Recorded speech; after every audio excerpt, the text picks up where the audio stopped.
baby. The Oklahoma Sooners, they land a 4-star cornerback commitment today.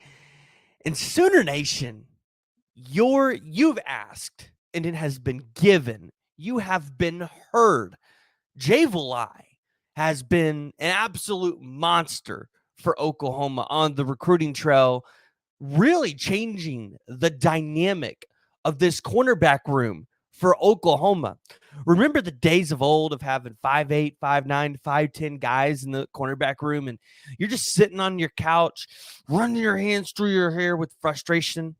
Hey, those days, they might be quick to be over. But the Oklahoma Sooners today, they jump up to number 4 in the 247 composite rankings. You know who they just jumped? That's right, the USC Trojans and old Tebow.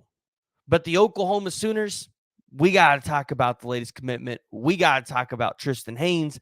Before we do that, I want to hear from y'all. So make sure you guys are joining the discussion. I want to hear what your thoughts are around how Jay Valai has turned around this cornerback room. Because we're going to talk about the commitment today. We're going to talk about upcoming maybe commitments and what else you should expect in this cornerback room. And I want to talk about the impact Jay Valai has made as well. So join the discussion. Give me your thoughts. But I mean, I think the good news is that Oklahoma jumped USC, right?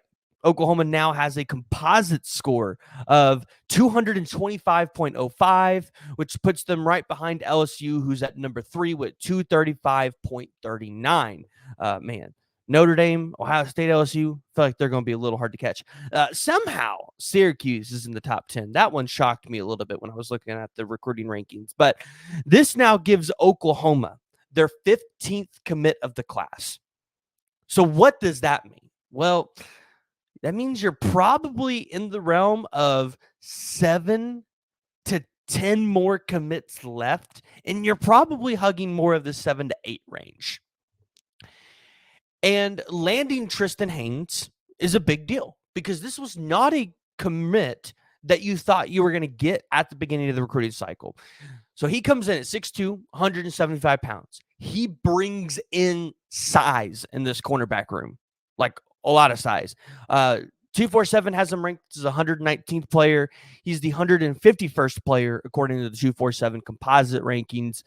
But most everybody outside of Rivals has him in the top 200. Rivals has him barely just outside the top 200.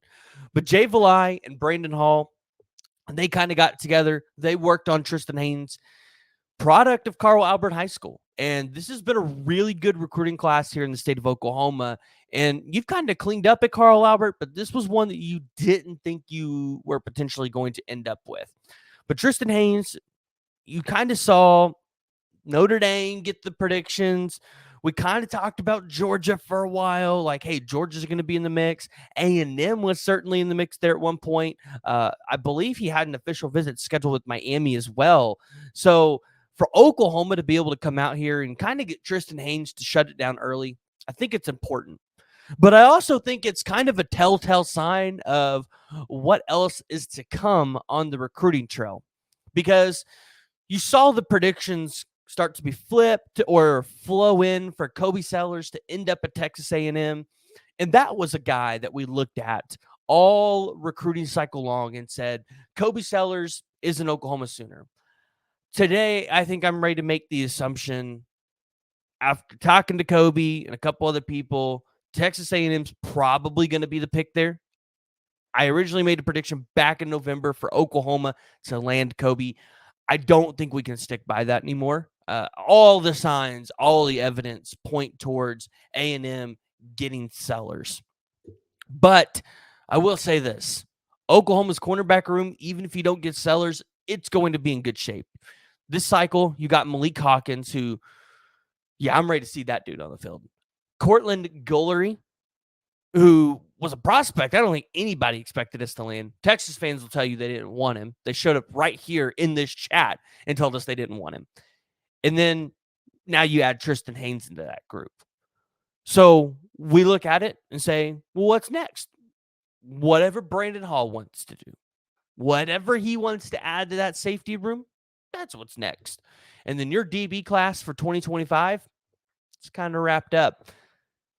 for the remaining safety spot.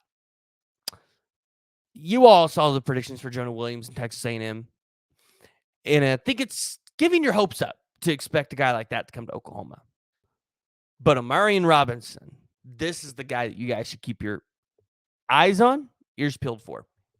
Marion Robinson, he's had a great time at Oklahoma. Brandon Hall has put in a lot of good work there. I've heard some really good things. I like Marion Robinson. I've kind of been saying it for a couple months now. I think he ends up in this class. I think it's just a matter of when, not if. But Tristan Haynes, guys, I mean, he's kind of done it all for Carl Albert High School. He's been a Swiss Army knife.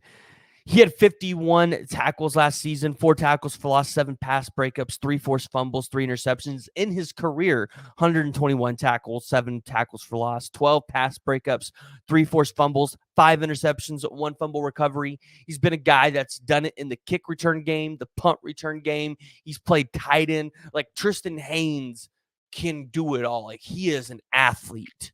And getting a guy like him on campus with Jay Valai, with Brent Venables, with Brandon Hall, guys, I don't think there's a realm of possibility where Tristan Haynes doesn't kind of like he floats back and forth between the safety and the corner. Because I think something that we've seen with Jay Valai and Brandon Hall since they've got here is they want to have guys that are kind of flexible, guys that they can utilize in multiple positions.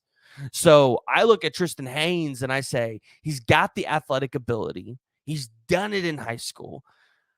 You've got Brandon Hall and Jay Valai putting in work on him. I think it's a possibility. You guys can call me crazy. You can jump in the comments and let me know.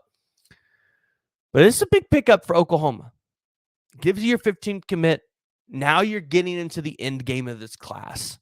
And Oklahoma is sitting at number 4 right now in the recruiting rankings. So with a little bit more work, there's a chance we could potentially see Oklahoma in the top 3 by the end of this recruiting cycle. And wouldn't that just be oh so sweet for the school that didn't have the resources to recruit at a high level? Yeah, that one didn't age well for Lincoln Riley, did it? Guys, if you have not already, do me one thing. Make sure you guys are jumping down in the comments below, giving me your guys' thoughts on Tristan Haynes and his commitment to Oklahoma. Again, big time commitment, adds a lot of size to that room. Jay Valai is absolutely putting in work. Although Oklahoma doesn't appear to be in it for Kobe Sellers, this is still going to be a very good cornerback class. And if you guys have made it this far and you have not already, guys, I really need you guys to hit that like and subscribe button. So make sure you guys help me out so we can keep this content